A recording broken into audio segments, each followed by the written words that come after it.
नमस्कार, प्रादेशिक समाचार के साथ मैं नैन्सी कुमारी। पहले मुख्य समाचार।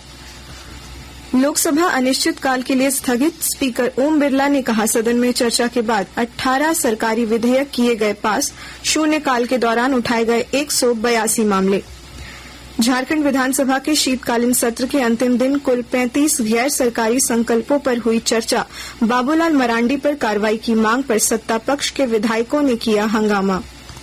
भारत के निर्वाचन आयोग ने दिशा निर्देश जारी कर कहा, दिव्यांग जनों के प्रति अपमानजनक भाषा का इस्तेमाल न करे राजनीतिक दल।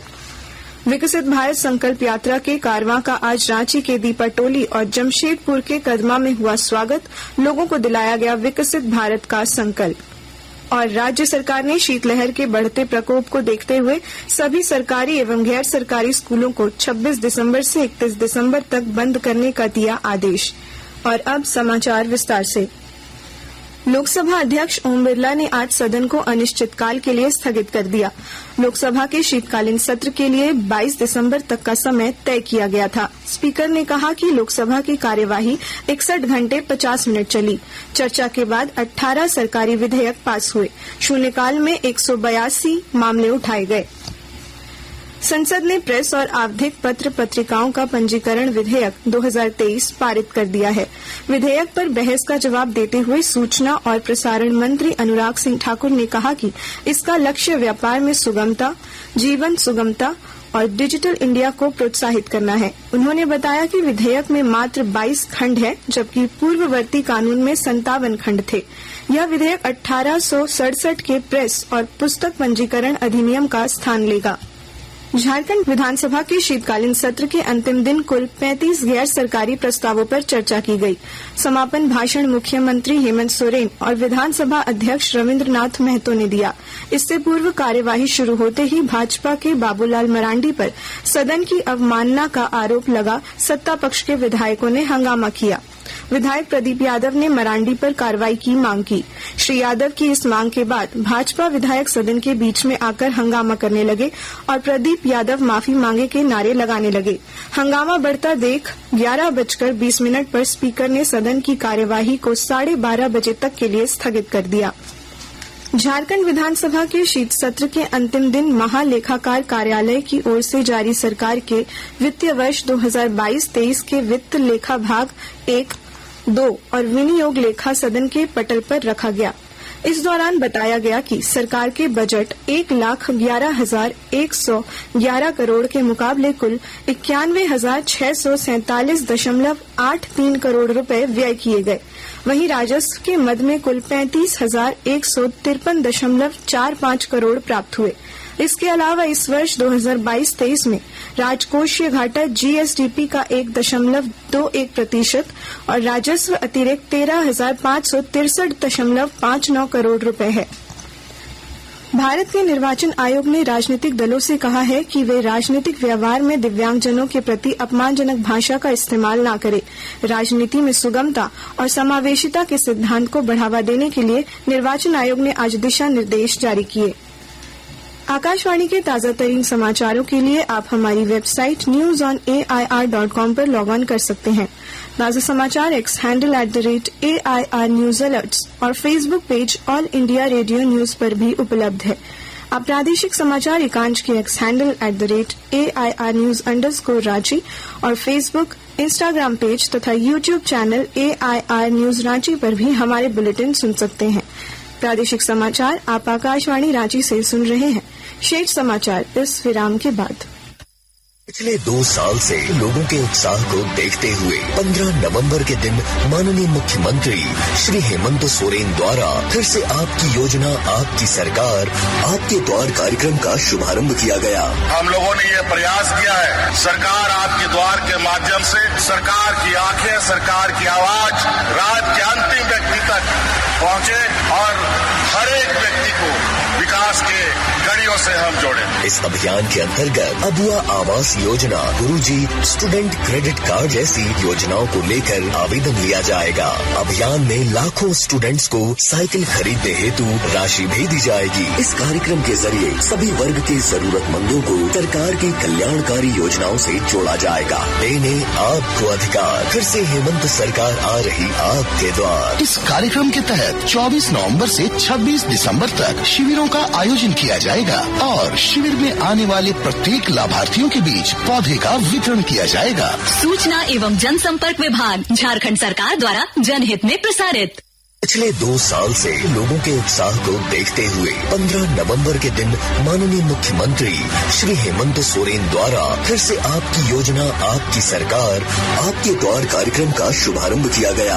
हम लोगों ने ये प्रयास किया है, सरकार आपके द्वार के माध्यम से सरकार की आंखें, सरकार की आवाज राज्य के अंतिम व्यक्ति तक पहुंचे और हर एक व्यक्ति को विकास के कड़ियों से हम जोड़े। इस अभियान के अंतर्गत अबुआ आवास योजना, गुरुजी स्टूडेंट क्रेडिट कार्ड जैसी योजनाओं को लेकर आवेदन लिया जाएगा। अभियान में लाखों स्टूडेंट्स को साइकिल खरीदने हेतु राशि भेजी जाएगी। इस कार्यक्रम के जरिए सभी वर्ग के जरूरतमंदों को सरकार की कल्याणकारी योजनाओं से जोड़ा जाएगा। देने आपको अधिकार। फिर से हेमंत सरकार आ रही आपके द्वार। इस कार्यक्रम के तहत 24 नवंबर से 26 दिसंबर तक शिविरों का आयोजन किया जाएगा और शिविर में आने वाले प्रत्येक लाभार्थियों के बीच पौधे का वितरण किया जाएगा। सूचना एवं जनसंपर्क विभाग, झारखंड सरकार द्वारा जनहित में प्रसारित। प्रादेशिक समाचार में आपका फिर स्वागत है। विकसित भारत संकल्प यात्रा का कारवां आज राजधानी रांची के दीपाटोली पहुंचा।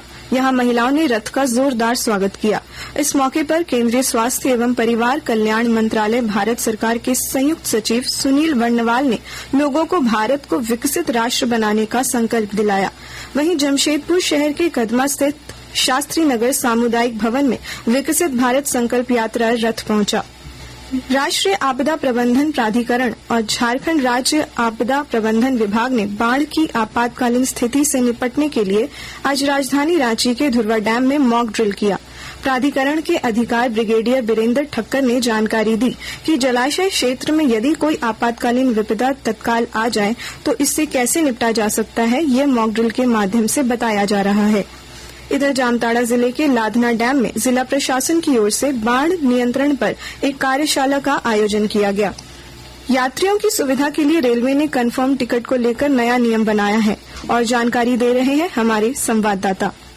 यात्रियों की सुविधा के लिए रेलवे ने कंफर्म टिकट को लेकर नया नियम बनाया है। इसके तहत एक पीढ़ी तक माता पिता, भाई बहन, बेटा बेटी अपने कंफर्म टिकट को एक दूसरे को ट्रांसफर कर सकते हैं। किसी भी श्रेणी के कंफर्म टिकट को दूसरे के नाम से ट्रांसफर करने के लिए ट्रेन खुलने के 24 घंटे पहले तक आरक्षण केंद्र पर जाकर मुख्य टिकट पर्यवेक्षक को अपने और जिनके नाम से टिकट ट्रांसफर होना है उसके पहचान पत्र की फोटोकॉपी के साथ आवेदन देना होगा। सरकारी ड्यूटी, किसी मान्यता प्राप्त संस्थान की ओर से समूह में कराए गए छात्रों के टिकट, बल्क में किसी समारोह के लिए बुक कराए गए टिकट या एनसीसी कैडेट में से किसी एक के यात्रा नहीं करने की सूरत में दूसरे कैडेट के नाम पर टिकट ट्रांसफर करने की सुविधा भी रेलवे दे रहा है। दीपक, आकाशवाणी समाचार, धनबाद। राज्य सरकार ने शीतलहर के बढ़ते प्रकोप को देखते हुए प्रदेश के सभी सरकारी एवं गैर सरकारी स्कूलों को 26 दिसंबर से 31 दिसंबर तक बंद करने का आदेश दिया है। इस संबंध में स्कूली शिक्षा एवं साक्षरता विभाग के अपर सचिव की ओर से अधिसूचना जारी कर दी गई है। अधिसूचना में कहा गया है कि माध्यमिक एवं उच्चतर माध्यमिक बोर्ड परीक्षा को देखते हुए संबंधित स्कूल आवश्यकता अनुसार कक्षाओं का संचालन कर सकेंगे। और अब कुछ संक्षिप्त खबरें। एनटीपीसी नॉर्थ कर्णपुरा में रीजनल स्पोर्ट्स मीट 2023 का समापन हुआ। नॉर्थ कर्णपुरा की मेजबानी में IRSM शतरंज टूर्नामेंट में बोंगाई गांव, दरली परली, तालचेर की टीम शामिल हुई। पलामू के प्रमंडलीय आयुक्त दशरथ चंद्र दास ने गढ़वा जिले के रंका प्रखंड सह अंचल कार्यालय का निरीक्षण किया। अंत में मुख्य समाचार एक बार फिर। लोकसभा अनिश्चित काल के लिए स्थगित। स्पीकर ओम बिरला ने कहा, सदन में चर्चा के बाद 18 सरकारी विधेयक किए गए पास। शून्यकाल के दौरान उठाए गए 182 मामले। झारखंड विधानसभा के शीतकालीन सत्र के अंतिम दिन कुल 35 गैर सरकारी संकल्पों पर हुई चर्चा। बाबूलाल मरांडी पर कार्रवाई की मांग पर सत्ता पक्ष के विधायकों ने किया हंगामा। भारत के निर्वाचन आयोग ने दिशा निर्देश जारी कर कहा, दिव्यांगजनों के प्रति अपमानजनक भाषा का इस्तेमाल न करे राजनीतिक दल। विकसित भारत संकल्प यात्रा के कारवां का आज रांची के दीपाटोली और जमशेदपुर के कदमा में हुआ स्वागत। लोगों को दिलाया गया विकसित भारत का संकल्प। और राज्य सरकार ने शीतलहर के बढ़ते प्रकोप को देखते हुए सभी सरकारी एवं गैर सरकारी स्कूलों को 26 दिसंबर से 31 दिसंबर तक बंद करने का दिया आदेश। इसके साथ ही आकाशवाणी रांची से प्रादेशिक समाचार का ये बुलेटिन समाप्त हुआ। नमस्कार।